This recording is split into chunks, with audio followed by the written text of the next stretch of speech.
mõned kehad suudavad tõmmata enda poole teisi esemeid, mis on üldiselt rauast. Ja need kehad on magnetid, nende kohta öeldakse magnetid. Ma arvan, kõik on magnetidega mingil määral kokku puutunud. Ja vahel juhtub niimoodi, et kui sa mingi magnetiga katsud mingisugust, näiteks ütleme mingit kirjaklambrit, siis pärast selle kirjaklambriga sul on võimalik teisi kirjaklambreid ka mõjutada.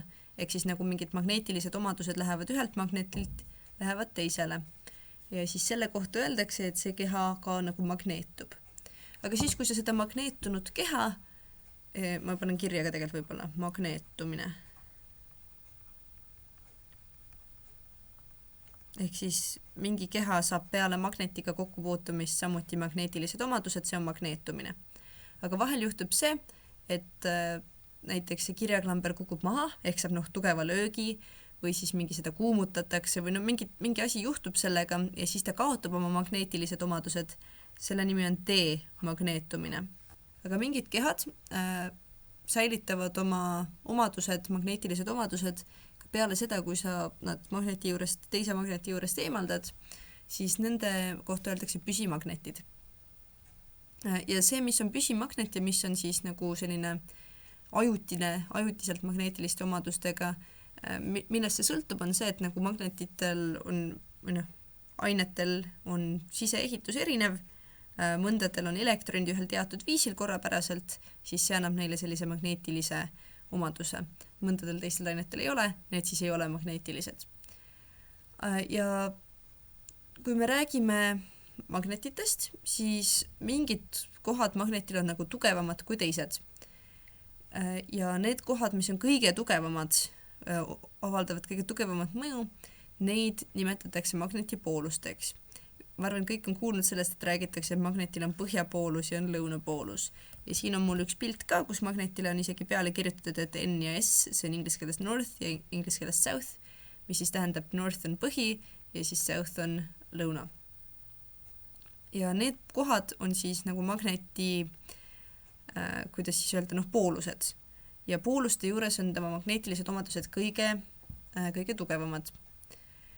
Kui sa magnetitad pooleks, siis selle asemel, et saada nagu ühte poolust ja teist poolust, sa saad tegelikult hoopis on ju 2 magnetit, millel, ütleme, et ma teen ta siit pooleks, siis mis juhtub on see, et selle magneti lõunapool jääb siia ja siis talle tuleb uus põhjapool, mis tuleb siia poole. Ehk siis sul ei ole võimalik saada ainult lõunapoolusega ja ainult põhjapoolusega magnetit. Ja siis magnetilised omadused või magnetilised omadused tulevad sellest, et magnetil on magnetväli. Magnetväli silmaga ei ole võimalik näha, aga kui seda ette kujutada, siis ta on selline, siin on tegelikult näidatud maakeraga, et ühest otsast tulevad nagu lained välja ja lähevad teise otsa. Ja niimoodi. Tegelikult siit tulevad ka, on ju. Ja mis siin on ka see, et nagu seal, kus need kriipsukesed on tihedamalt, seal on need magneetilised omadused tugevamad, et mida rohkem neid kriipse on, seda tugevamad omadused. Ja kui sa paned siis mingisuguse eseme magnetvälja mingisse punkti, kui ta on magneetiline, siis ta mõjutab vastupidiselt ka seda magnetit. Ehk siis, kui sa paned 2 magnetit enda üksteise kõrvale, paned lõunapoolused kokku, siis nad hakkavad üksteist nagu eemale tõukama. Või kui sa paned 2 erinevat poolust kokku, siis nad tahavad kokku tõmbuda. Ma arvan, kõik on seda näinud. Ja ma arvan, kõik on näinud ka kompasse, on ju, et kompassil on mingi selline pisikene nõel siin ja see pisikene nõel liigub. Ja millest see tuleneb, et see pisikene nõel liigub, on see, et ka maakera, kui sa võtad maakera, siis tal on metallist tuum, siis ta tegelikult on nagu üks hästi-hästi suur magnet. Ja kui sa võtad magneti või kui sa võtad siis selle kompassi kätte, siis teatakse ju on ju seda, et kompassi põhja või see põhjanõel näitab alati siis maakera põhjapoolusele. Ja nüüd siin tekib segadus tavaliselt inimestel. Et meil on maakera, on ju. Siin Eesti on kuskil siin, on ju. Siin on Euroopa, siin kuskil all on Aafrika, siin kuskil on Ameerikad, kuskil sealpool on Austraalia, siin on Venemaa, mingi megasuur, Lähis-Ida kuskil siin ja nii edasi. Ja siis mis me ütleme, on ju, on see, et siin on põhjapoolus. Põhjapoolusel elavad soomlased näiteks ja ka mingid põhjapõdrad, on ju. Siin on kuskil siin on Soome. Ja siis meil on lõunapoolus, kus elavad pingviinid ja mingid teadlased, kes käivad seal ajutiselt. Ja nüüd, kui sa võtad kompassi, siis kompassi põhjanõel näitab üles. Ehk siis ta näitab, et põhi on üleval. Aga kui sa mõtled maakerast kui magnetist, siis mis see tähendab, on see, et siin on nagu lõunapoolus magneetiline.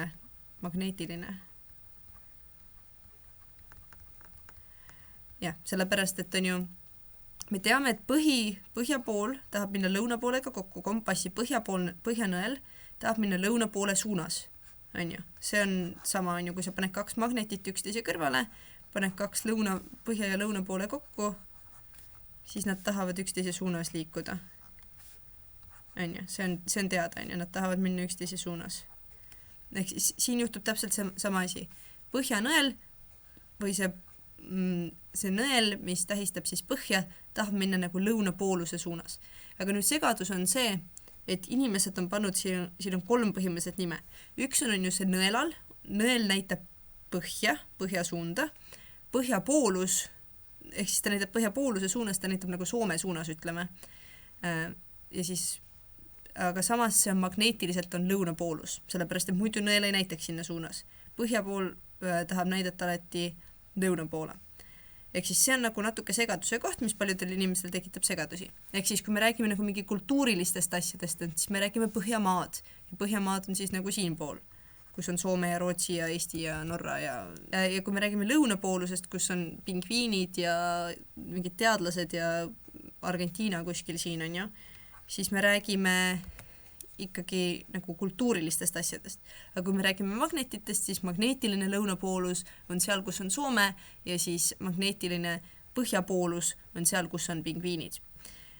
Ehk siis see tekitab mingil määral segadust. Aga kui me oleme, põhimõtteliselt maa on magnet, selleks meil on kompass, on ju kompassi kaudu me saame orienteeruda. Ma arvan, kõik on natukene orienteerunud kunagi või kui ei ole, siis me paneme pärast mingi lingi, siis saavad inimesed harjutada orienteerumist kompassiga, kui nad tahavad. Või mingi kaitseväes saab ka orienteeruda kompassiga. Või lihtsalt orienteeruma. Igatahes, aga üks põnev asi veel, mis magnetitel on see, et sa tegelikult saad teha elektromagneteid. Mis on elektromagnet? See on siis, kui sa võtad mingisuguse südamiku, rauast üldiselt, kerid sinna peale traati. Ja siis sa liigutad seda ja siis sa paned sinna voolu sisse. Nii, nüüd siin on vool sees. Siis sellele asjale tekivad ka magneetilised omadused, ehk siis talle tekib nüüd põhjapoolus, talle tekib lõunapoolus. Ehk siis põhimõtteliselt saad teha magneti, kui sa võtad mingisuguse südamiku, kerid sinna peale traadi ja siis paned sinna voolu sisse. Ja siis mida rohkem neid keerde siin pooli peal on, seda tugevamad need magneetilised omadused ka on. Ja mida tugevam see vool on, seda tugevamad on ka need magneetilised omadused. Ja kui sa asetad sellise magneti nüüd, võtame magneti, asetad magneti nüüd mingisse raami, kus on vool sees, siis see hakkab pöörlema. Ja siis sellel põhimõttel põhineb nagu elektrimootori töötamine. Ehk siis selleks, et sul elektrimootor hakkaks tööle, on sul põhimõtteliselt mingisugune jublakas, ütleme, et sul on selline jublakas, ütleme, et meil on, ma ei tea, muruniiduk on ju. Teeme muruniiduki. Mingi lihtne muruniiduk. Muruniiduk on ju selline jublakas, ütleme, et see on see tüüp, kes nagu ringi liigub ise ka. Ja siis sul on, ütleme, et siin on mingisugune nagu tera, sest sa tahad, et muru lõigatakse, muru on siin. Ja nüüd siin on mingisugune magnet näiteks ja siin on mingisugune raam. Ja nüüd siia raami pannakse vool sisse, ehk mitte niimoodi. Vool pannakse sisse ja siis magnet hakkab pöörlema, magnet on näiteks kinnitatud nende terade külge, nii et need terad hakkavad ka pöörlema. See on nagu mega lihtsustatud näide tegelikult, ma kujutan ette, et seal on nagu palju rohkem detaile, kuidas see täpselt töötab, aga nagu põhimõte on see, et sul on mingisugune asi, mis on kinnitatud, mingi raam, mille külge on kinnitatud magnet, mille külge on kinnitatud miski muu, sa paned sinna voolu sisse, see hakkab liikuma, elektrimootor. Ja sama asja, aga vastupidi saab teha, kasutatakse selleks, et elektrit genereerida. Ehk siis, kui sul on olemas mingisugune magnet, ütleme, et see on magnet, siin on põhjapoolus, siin on lõunapoolus, ja sa paned selle nüüd raami, juhtmega raami. Siin on juhe. Ja nüüd sa seda magnetit ise liigutad. Siin on mingisugune asi küljes ja sa liigutad seda magnetit niimoodi, et ta läheb ringiratast. Siis mis juhtub on see, et siin tekib vool. Tekib vool. Ja siis sa saad selle voolu siit võtta ja seda mingiks muuks asjaks kasutada. Ja üldiselt, kuidas seda magnetit siin liigutatakse, on näiteks, et sa võid mingi põletada põlevkivi, on ju, ja siis ajada mingi vee keema, siis vesi lükkab mingisugust, siin on mingi propeller, on ju, siis see vesi siin keeb, vee aur tõuseb, lükkab seda propellerit ringi. Või siis sul võib olla tuulik, on ju, tuulikud on mingi sellised umbes. Tuul puhub tuulikut, võib-olla näiteks. Või siis, mis sul võib olla, on see, et sul on mingi meri ja sul on mere sees lainejaam, selline asi, et lained nüüd liigutavad seda, siin sees on see magnet, on ju, ja see raam, ja siis see liigutab seda magnetit ja siis siit tuleb energia. Või siis sul on, päiksepaneelid töötavad natuke teistmoodi, aga põhimõte on see, et kui sul on mingisugune raam, juhtmega raam, ja sul on siis mingisugune magnet ja sa seda magnetit seal sees liigutad, siis seal juhtmes tekib elekter või elektriväli tekib ja siis igatahes. See on natuke rohkem gümnaasiumi teema, kuidas see täpselt toimub, mingi elektromotori jõud ja mingi magneetiline induktsioon ja nii edasi. Tegelikult ei ole väga keerulised teemad, lihtsalt põhikoolis nii väga ei käsitleta nii detailselt. Aga see on see, miks magnetid on nagu meile mega tähtsad, et me saame magnetite kaudu põhimõtteliselt kogu oma energia või mitte energia, vaid elektri genereerida. Ja elekter on peamine energiaallika või nagu energia, mida me kasutame sisuliselt kogu aeg igaks asjaks. On võimalik kasutada ka mingeid muid generaatoreid ja niimoodi mingi diislimootoreid näiteks, aga elektrimootorid on need peamised, mille poole me kogu aeg liigume. Nii et see on meeletult tähtis teema selle jaoks. Pluss magneteid kasutatakse sarnastel põhimõtetel ka näiteks mingi, kui sul on igasugune elektroonika, aga ka näiteks kui sul on jäätmejaamad, siis jäätmejaamas võib olla mingi elektromagnet, mis mingi tõstab asju üles, sorteerib näiteks mingeid asju.